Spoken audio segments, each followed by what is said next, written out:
ನಮಸ್ತೆ ಮಿತ್ರರೇ, ಇಂದು ನವರಾತ್ರಿಯ 4ನೇ ದಿನ. ದೇವಿ ಕೂಷ್ಮಾಂಡ ದೇವಿಯನ್ನು ನಾವೆಲ್ಲರೂ ಭಕ್ತಿಯಿಂದ ಪೂಜಿಸುವಂತಹ ದಿನ.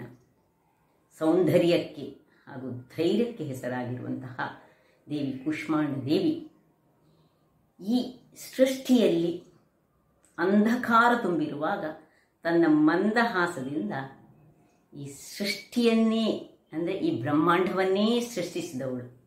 ಹಾಗಿರುವಾಗ ಇವತ್ತು ಆಕೆಯನ್ನು ಮನಃಪೂರ್ವಕವಾಗಿ ನಾವು ನೆನೆಯುತ್ತಾ ಇಂದು ನಾನು ಆಕೆಗೆ ಪ್ರಸಾದ ರೂಪವಾಗಿ ಈ ತಾವರೆ ಬೀಜದ ಒಂದು ಪಾಯಸವನ್ನು ಮಾಡಿದ್ದೇನೆ. ಹೆಚ್ಚಾಗಿ ನಾವು ಕರಾವಳಿಗರಿದನ್ನು ಮಾಡುವುದಿಲ್ಲ. ಈ ಉಪವಾಸದ ಸಂದರ್ಭದಲ್ಲಿ ಹೆಚ್ಚಾಗಿ ಕೆಲವು ಜನರು ಅಂದರೆ ನಾರ್ತ್ ಇಂಡಿಯಾದಲ್ಲಿ ತುಂಬ ಮಂದಿ ಮಾಡ್ತಾರೆ. ಇದು ಬಹಳ ಆರೋಗ್ಯಕ್ಕೆ ಉತ್ತಮವಾದುದು. ಒಂದು ಇಷ್ಟು ತಾವರೆ ಬೀಜದ ಏನೇ ಒಂದು ಖಾದ್ಯವನ್ನು ತೆಗೆದುಕೊಂಡರೂ ಅದು ಬೆಳಗಿನಿಂದ ಸಂಜೆವರೆಗೆ ನಮ್ಮ ಹೊಟ್ಟೆಯನ್ನು ತುಂಬಿಡುತ್ತದಂತೆ ಮತ್ತು ಅನೇಕ ಪೋಷಕಾಂಶಗಳ ಆಗರವಾಗಿರುವಂತಹ ಈ ಒಂದು ತಾವರೆ ಬೀಜ ಯಾರಿಗೆ ಮೂಳೆಯ ಪ್ರಾಬ್ಲಮ್ ಉಂಟು ಅಥವಾ ಯಾರಿಗೆ ಈ ಸ್ನಾಯುಗಳ ಸೆಳೆತ ಉಂಟು ಅಥವಾ ಯಾರಿಗೆ ಈ ಸಕ್ಕರೆಯ ಕಾಯಿಲೆ ಉಂಟು ಅಂಥವರಿಗೆಲ್ಲ ಬಹಳ ಹೇಳಿ ಮಾಡಿಸಿದಂತಹ ಒಂದು ಬೀಜ ಅಂತ ಹೇಳ್ಬೋದು. ಇದನ್ನು ಸ್ವಲ್ಪ ಫ್ರೈ ಮಾಡಿಕೊಂಡು ಒಂದು ಇಷ್ಟಿಷ್ಟು ಖಾಲಿ ತಿಂದರೂ ಸಹ ಆಗ್ತದೆ, ಅಥವಾ ಪಾಯಸ ರೂಪದಲ್ಲಿ ಮಾಡಿದರೂ ಆಗ್ತದೆ, ಅಥವಾ ಸ್ವಲ್ಪ ಯಾರಿಗೆ ಸಿಹಿ ಇಷ್ಟ ಇಲ್ಲ ಅಂಥವರು ಅದನ್ನು ಖಾರ ರೂಪದಲ್ಲಿ ಅದಕ್ಕೆ ಸ್ವಲ್ಪ ಈ ಸಾಬುದಾನವನ್ನು ಹಾಕಿ ಮಾಡಿದರೂ ಸಹ ಬಹಳ ಚೆನ್ನಾಗಿರುತ್ತದೆ ಮತ್ತು ವೆಯ್ಟ್ ಲಾಸಿಗಂತೂ ಹೇಳಿ ಮಾಡಿಸಿದಂಥದ್ದು. ಹಾಗಾದರೆ ಬನ್ನಿ ಈ ಒಂದು ತಾವರೆ ಬೀಜ ಅಥವಾ ಮಖಾನ ಸೀಡ್ಸ್ ಇದರಿಂದ ಹೇಗೆ ಪಾಯಸವನ್ನು ಮಾಡುವುದು ಎಂದು ನೋಡೋಣ ಅಲ್ಲವೇ? ನಮಸ್ತೆ ಮಿತ್ರರೇ, ಇವತ್ತು ನವರಾತ್ರಿಯ 4ನೇ ದಿನ. ದೇವಿ ಕೂಷ್ಮಾಂಡ ದೇವಿ ಎಲ್ಲರಿಗೂ ಸನ್ಮಂಗಲವನ್ನು ನೀಡಲಿ ಅಂತ ಹೇಳುತ್ತಾ ನಾವು ಇವತ್ತು ನೋಡಿ ಈ ಒಂದು ತಾವರೆ ಬೀಜ ಅಂದರೆ ಮಖಾನ ಸೀಡ್ಸ್, ಲೋಟಸ್ ಸೀಡ್ಸ್ ಅಂತ ಕರಿತೇವೆ. ಇದರ ಬಗ್ಗೆ ನಾನೀಗ ಆಲ್ರೆಡಿ ನಿಮಗೆ ಹೇಳಿದ್ದೇನೆ ಏನೆಲ್ಲ ಇದರ ಉಪಯೋಗಗಳು ಉಂಟು ಹೇಳಿ. ಅನೇಕ ಉಪಯೋಗವನ್ನು ಹೊಂದಿರುವಂತಹ ಈ ಬೀಜ, ಇದನ್ನು ನಾವು ಸೀದಾ ಹೀಗೆ ತಿಂದರೆ ಅದರ ಪ್ರಯೋಜನ ಬರುವುದಿಲ್ಲ. ಅದಕ್ಕೆ ಫ್ರೈ ಮಾಡಿಕೊಂಡು ಏನಾದರೂ ಮಾಡಿ ಇದನ್ನು ತಿಂದರೆ ದೇಹಕ್ಕೆ ಬಹಳ ಉತ್ತಮ. ಬಹಳ ಲೈಟ್ ವೆಯ್ಟ್ ಆಗಿರುವಂತಹ ಇದು ನೋಡಿ ಹೀಗೆ ಪ್ಯಾಕೆಟ್ಗಳಲ್ಲಿ ಲಭ್ಯ. ಸ್ವಲ್ಪ ಕಾಸ್ಟ್ಲಿ ಆಗಿರ್ತದೆ, ಬಟ್ ಬಹಳ ಉತ್ತಮ. ಹಾಗಿರುವಾಗ ಇದಕ್ಕೆ ಬೇಕಾದ ಸಾಮಗ್ರಿಗಳು ನೀವು ಈ ಪ್ಯಾಕೆಟ್ ಹಾಲಿನಲ್ಲಿ ಸಹ ಇದನ್ನು ಮಾಡ್ಬೋದು. ನಾನು ಹೆಚ್ಚಾಗಿ ನಾವು ಕರಾವಳಿಗರು ಹೆಚ್ಚಾಗಿ ಯಾವುದೇ ಒಂದು ಹಾಲನ್ನು ಯೂಸ್ ಮಾಡೋದು ಹೇಳಿದರೆ ಪಾಯಸಕ್ಕೆಲ್ಲ ತೆಂಗಿನ ಹಾಲನ್ನೇ ನಾವು ಯೂಸ್ ಮಾಡುವವರು. ಅದರಿಂದಾಗಿ ಇದರಿಂದ ಈಗ ತೆಂಗಿನ ಹಾಲನ್ನು ತೆಗಿತೇನೆ ನಾನು. ಒಂದು 100 ಗ್ರಾಮ್ಸ್ನಷ್ಟು ತೆಂಗಿನ ಫ್ರೆಶ್ ತುರಿ, ಒಂದು 25ರಿಂದ 30 ಗ್ರಾಮ್ಸ್ನಷ್ಟು ಯಾವುದು ಡ್ರೈ ಫ್ರೂಟ್ಸ್ ನಿಮಗೆ ಬೇಕು, ಬಾದಾಮಿ ಅಥವಾ ಗೇರು ಬೀಜ, ಪಿಸ್ತಾ, ಇದನ್ನು ತೆಗೆದುಕೊಂಡಿದ್ದೇನೆ ನಾನು. ಇದಿಷ್ಟು ನಿಮಗೆ ಬೇಕಿದ್ದ ಡ್ರೈ ಫ್ರೂಟ್ಸ್ ಅನ್ನು ತೆಗೆದುಕೊಳ್ಬಹುದು. ಬೆಲ್ಲ ನಾನು ತೆಗೆದುಕೊಂಡಿದ್ದೇನೆ, ನೀವು ಬೇಕಿದ್ರೆ ಸಕ್ಕರೆ ತೆಗೆದುಕೊಳ್ಬಹುದು. ಇಲ್ಲಿ ಬೆಲ್ಲ ನಾನೊಂದು 60 ಗ್ರಾಮ್ಸ್ನಷ್ಟು ತೆಗೆದುಕೊಂಡಿದ್ದೇನೆ ನಿಮ್ಮ ಸಿಹಿಗೆ ಅನುಗುಣವಾಗಿ.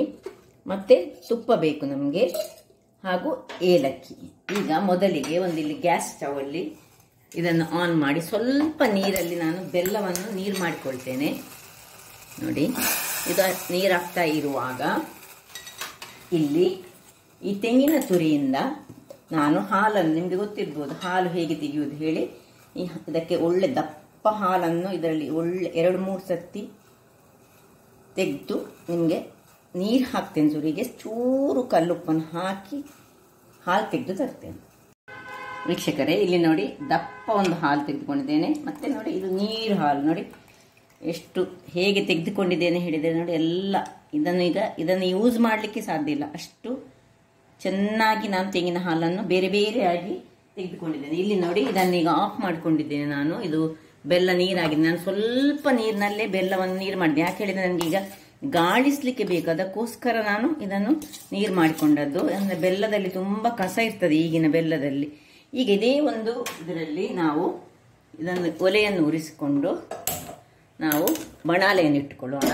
ಅದಕ್ಕೆ ಸ್ವಲ್ಪ ನಾನು ತುಪ್ಪವನ್ನು ಹಾಕೊಳ್ತಿದ್ದೇನೆ. ಸುರಿಗೆ ನಾವು ಡ್ರೈ ಫ್ರೂಟ್ಸ್ಗಳನ್ನು ಫ್ರೈ ಮಾಡ್ಕೊಳ್ಳೋಣ.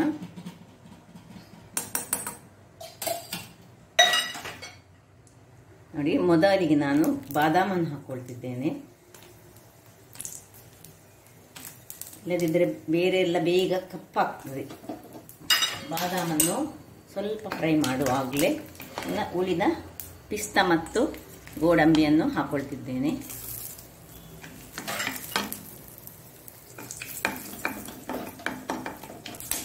ಸಣ್ಣ ಉರಿಯಲ್ಲೇ ಮಾಡಬೇಕಿಲ್ಲ, ಅದು ಕರಟಿ ಹೋಗ್ತದೆ. ಅದು ಸಾಕು. ಇಷ್ಟ ಆಗುವಾಗ ಆಫ್ ಮಾಡ್ಕೊಳ್ತಿದ್ದೇನೆ.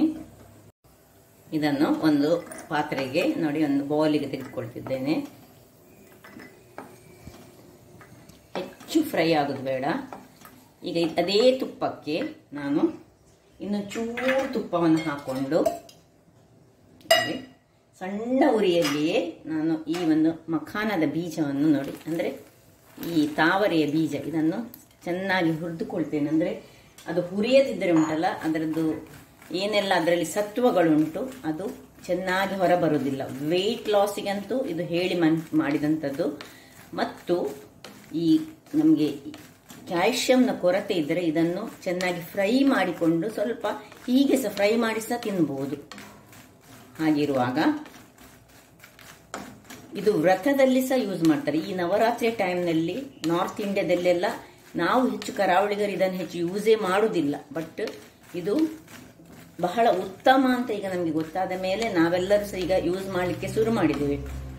ವ್ರತದಲ್ಲಿ ಯೂಸ್ ಮಾಡುವವರಿಗಂತೆ ಇದರಲ್ಲಿ ಯಾವುದೇ ಒಂದು ದೋಷಾಂಶಗಳು ಇರುವುದಿಲ್ಲಂತೆ. ಹಾಗಿರುವಾಗ ನಾರ್ತ್ನಲ್ಲಿ ಹೆಚ್ಚಾಗಿ ಮಖಾನ ಬೀಜದ ಪಾಯಸ ಅಥವಾ ಇದರಲ್ಲೇ ಇದನ್ನೊಂದು ಫ್ರೈ ಮಾಡಿಕೊಂಡು ಏನೆಲ್ಲ ಬೇರೆ ಬೇರೆ ರೀತಿಯ ಖಾದ್ಯಗಳನ್ನು ಮಾಡಿಕೊಂಡು ತಿಂತಾರೆ. ಸೊ ನೋಡಿ, ನಾನೀಗ ಸಣ್ಣ ಉರಿಯಲ್ಲಿ ಇದನ್ನು ಸ್ವಲ್ಪ ತುಪ್ಪದಲ್ಲಿ ಹುರಿದುಕೊಳ್ತಿದ್ದೇನೆ. ಜಾಸ್ತಿ ಆದ ಕೂಡಲೇ ಅದು ಕರಡಿ ಹೋಗ್ತದೆ. ಅದರಿಂದಾಗಿ ಜಾಗ್ರತೆಯಲ್ಲಿ ನಾವು ಇದನ್ನು ಫ್ರೈ ಮಾಡಿಕೊಳ್ಬೇಕು.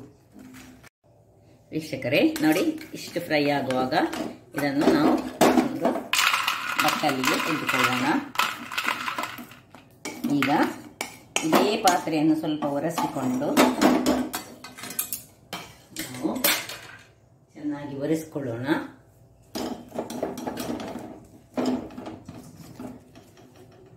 ಇಲ್ಲೀಗ ಈ ನೀರು ಹಾಲನ್ನು ನಾನು ಇದರಲ್ಲಿ ಸುರಿಗೆ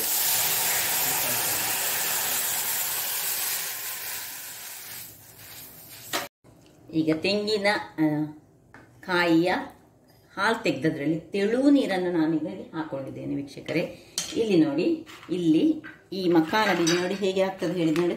ಹೀಗೆ ಮಾಡುವಾಗ ಪುಡಿ ಪುಡಿ ಪುಡಿ ಪುಡಿ ಪುಡಿ ಆಗಬೇಕು, ಆ ರೀತಿಯೆಲ್ಲ ಆಗಬೇಕು ನೋಡಿ. ಈಗ ಇದನ್ನೆಲ್ಲ ನಾವು ಸ್ವಲ್ಪ ಪುಡಿ ಮಾಡ್ಕೊಳ್ಳೋಣ. ಕೈಯಲ್ಲಿ ಪುಡಿ ಮಾಡಿದರೆ ಸಾಕ್ತದೆ. ನಿಮಗೆ ಕೈಯಲ್ಲಿ ಕಷ್ಟ ಆಗೋದಾದರೆ ಇದರಲ್ಲಿ ಒಂದು 10 ಬೀಜಗಳನ್ನು ನಾನು ನೋಡಿ ಹೀಗೆ ಬೇರೆ ತೆಗೆದಿಟ್ಟುಕೊಳ್ತೇನೆ. ಹೀಗೆ ಸಪರೇಟ್ ಆಗಿ ಹೀಗೆ ಇಟ್ಟುಕೊಳ್ಳೋಣ. ಉಳಿದ ಬೀಜಗಳನ್ನೆಲ್ಲ ನೋಡಿ ಹೀಗೆ ಕೈಯಲ್ಲಿ, ಇದು ನಾನು 2 ಮಂದಿಗೆ ಆಗುವಷ್ಟು ಮಖಾನ ಪಾಯಸ ಅಂದರೆ ತಾವರೆ ಬೀಜ ಪಾಯಸವನ್ನು ಮಾಡ್ತಿದ್ದೇನೆ. ಸಪೋಸು ನಿಮಗೆ ತುಂಬ ಮಾಡೋದಾದರೆ ತುಂಬ ಸ್ವಲ್ಪ ಹೆಚ್ಚು ಮಾಡಿಕೊಳ್ಳಿ. ಈಗ ನೋಡಿ ಕೈಯಲ್ಲಿ, ನಿಮಗೆ ಕೈಯಲ್ಲಿ ಹೀಗೆ ಮಾಡಲಿಕ್ಕೆ ಬೇಡ ಅಂತ ಇದ್ದರೆ ನೀವು ಮಿಕ್ಸಿಯಲ್ಲಿ ಹಾಕಿ ಒಂದು ರೌಂಡು ಗರ ಅಂತ ತೆಗೆದುಕೊಳ್ಬೋದು. ಆದರೆ ಇದು ಕಾದಾಗ ನೋಡಿ ಒಳ್ಳೆ ಹೀಗೆ ಪೌಡರ್ ಆಗ್ತದೆ. ಜಾಸ್ತಿ ಪೌಡರ್ ಸಹ ಮಾಡಿಕೊಳ್ಬೋದು ಇದನ್ನು, ಅಥವಾ ಹೀಗೆ ಸಹ ಮಾಡಿಕೊಳ್ಬೋದು. ಆರೋಗ್ಯಕ್ಕಂತೂ ಬಹಳ ಉತ್ತಮ. ಯಾರಿಗೆಲ್ಲ ನೋಡಿ ಕಾಲಿನಲ್ಲಿ ಕಟ್ ಕಟ್ ಕಟ್ ಶಬ್ದ ಆಗ್ತದೆ, ನಾವು ಸಾಧಾರಣ ಒಂದು 40-45 ಇಯರ್ಸ್ ಅಥವಾ 50 ಇಯರ್ಸ್ ಆಗುವಾಗ ನಮಗೆ ನಡೆಯುವಾಗ ಕಾಲಿನಲ್ಲಿ ಕಟಕಟ ಶಬ್ದ ಬರ್ತದೆ. ಆ ಶಬ್ದ ಬರುವವರು ಇದರ ಬೀಜವನ್ನು ಏನಲ್ಲದಿದ್ದರೆ, ಪಾಯಸ ಅಲ್ಲದಿದ್ದರೆ ಸಹ ಹೀಗೆ ಸ್ವಲ್ಪ ಫ್ರೈ ಮಾಡಿಕೊಂಡು ನೀವು ಇದನ್ನು ಆಗಾಗ ತಿಂತಾ ಇದ್ದರೆ, ಅಂದರೆ ದಿನಕ್ಕೆ ಅಂದರೆ ಒಂದು ಇಷ್ಟು ತಿಂದರೆ ನಾವು ಕ್ಯಾಲ್ಶಿಯಂನ ಮಾತ್ರೆಯನ್ನು ತಿನ್ನಬೇಕಂತೇಳಿ ಇಲ್ಲ ಅಂತೆ, ಅಷ್ಟು ಚೆನ್ನಾಗಿ. ಅಂದರೆ 40 ಇಯರ್ಸ್ ಆಗುವಾಗಲೇ ನಮಗೆ ಕಾಲು ನೋವು ಇರದಿದ್ದರೂ ಸಹ ನಾವು ಇದನ್ನು ತಿಂತಾ ಇದ್ದರೆ ಬಹಳ ಉತ್ತಮ ಅಂತ ಡಾಕ್ಟರ್ಸ್ನವರೇ, ಆಯುರ್ವೇದಿಕ್ ಡಾಕ್ಟರ್ನವ್ರ ಕೇಳಿ ಅವರು ಹೇಳ್ತಾರೆ ಈ ಬೀಜ ಬಹಳ ಉತ್ತಮ ಅಂತ. ಈಗ ಇಷ್ಟೆಲ್ಲ ಪುಡಿ ಮಾಡಿದ ಮೇಲೆ ನಾವಿದನ್ನು ಅಲ್ಲಿಗೆ ತೆಗೆದು ಇದರೊಳಗೆ ಹಾಕೊಳ್ಳೋಣ.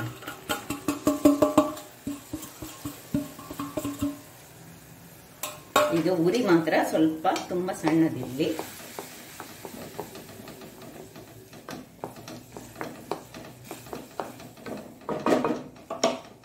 ವೀಕ್ಷಕರು, ಈ ಹೊತ್ತಿನಲ್ಲಿ ನೋಡಿ ಬೆಲ್ಲ ಸಹ ನೀರಾಗಿದೆ, ತಣ್ಣಗೆ ಸಹ ಆಗಿದೆ. ಇದನ್ನೀಗ ಇದಕ್ಕೆ ಶಿಫ್ಟ್ ಮಾಡಿಕೊಳ್ಳೋಣ.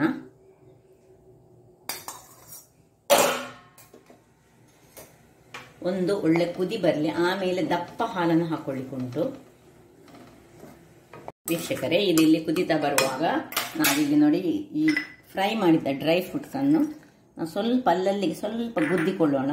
ಹೀಗೆ ಜಸ್ಟ್ ಸ್ವಲ್ಪ ಪುಡಿಯಾಗಲಿ. ಈ ಬಾದಾಮ್ ಸ್ವಲ್ಪ ಪುಡಿ ಆಗಬೇಕು ನಮಗೆ, ಮತ್ತು ಪಿಸ್ತಾ ಸ್ವಲ್ಪ ಪುಡಿ ಆಗಬೇಕು. ತುಂಬ ಅಲ್ಲ, ಸ್ವಲ್ಪ ನಮಗೆ ಅಂದರೆ ಬಾಯಿಗೆ ಸಿಕ್ಕುವ ಹಾಗೆ ನೋಡಿ. ಅಂದರೆ ಇಡೀ ಉಂಟಲ್ಲ, ಸೊ ಇದನ್ನು ಫ್ರೈ ಮಾಡಿದ್ದನ್ನು ನಾವು ಓಕೆ ನೋಡಿ, ಇಷ್ಟು ಪುಡಿ ಪುಡಿ ಆಗಬೇಕು. ಇಷ್ಟು ಪುಡಿ ಪುಡಿ ಆದರೆ ಸಾಕು ನಮಗೆ. ಅಥವಾ ನಿಮಗೆ ಏನು ಇದು ಕಷ್ಟ ಆಗ್ತದೆ ಆದರೆ ಕಟ್ ಮಾಡಬಹುದು. ಇದರಲ್ಲಿ ಯಾವುದ್ರ ಚೂರಿಯಲ್ಲಿ ಹಿಡಿದುಕೊಂಡು ಈಗ ಇದನ್ನು ಇದಕ್ಕೆ ಹಾಕೊಳ್ಳೋಣ.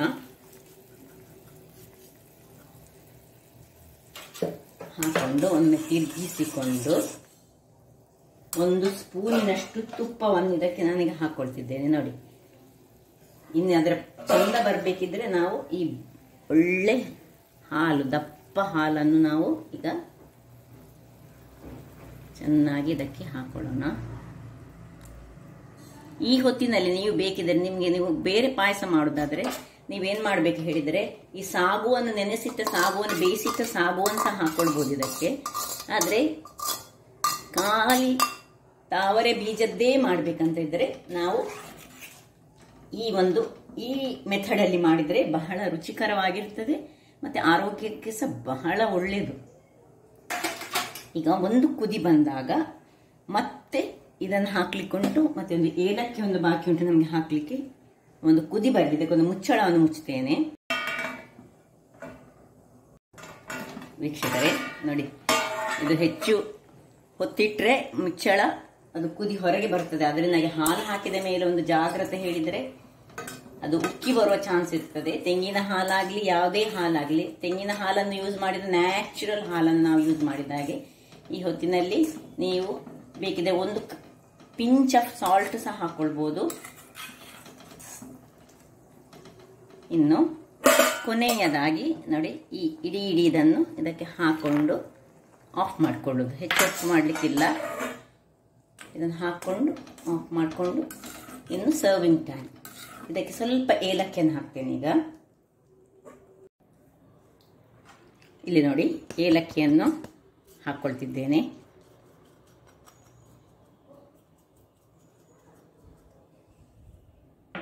ಆಲ್ರೆಡಿ ನಾನು ಆಫ್ ಮಾಡಿಕೊಂಡೇ ಏಲಕ್ಕಿಯನ್ನು ಹಾಕೊಂಡೆ. ನೋಡಿ ಹೇಗೆ ಬಂತು ನೋಡಿ. ಈಗ ಕೂಡಲೇ ಸರ್ವ್ ಮಾಡಿಕೊಡೋಣ.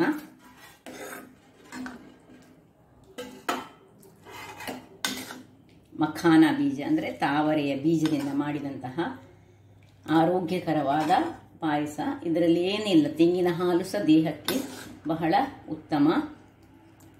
ಹಾಗೂ ಸ್ವಲ್ಪ ಬೆಲ್ಲ ಸಹ ಹಾಗೆ. ನೀವು ಕೆಲವರು ಬೆಲ್ಲ ಇಷ್ಟ ಇಲ್ಲದವರು ಸಕ್ಕರೆಯನ್ನು ಸಹ ಯೂಸ್ ಮಾಡ್ಕೊಳ್ಬಹುದು.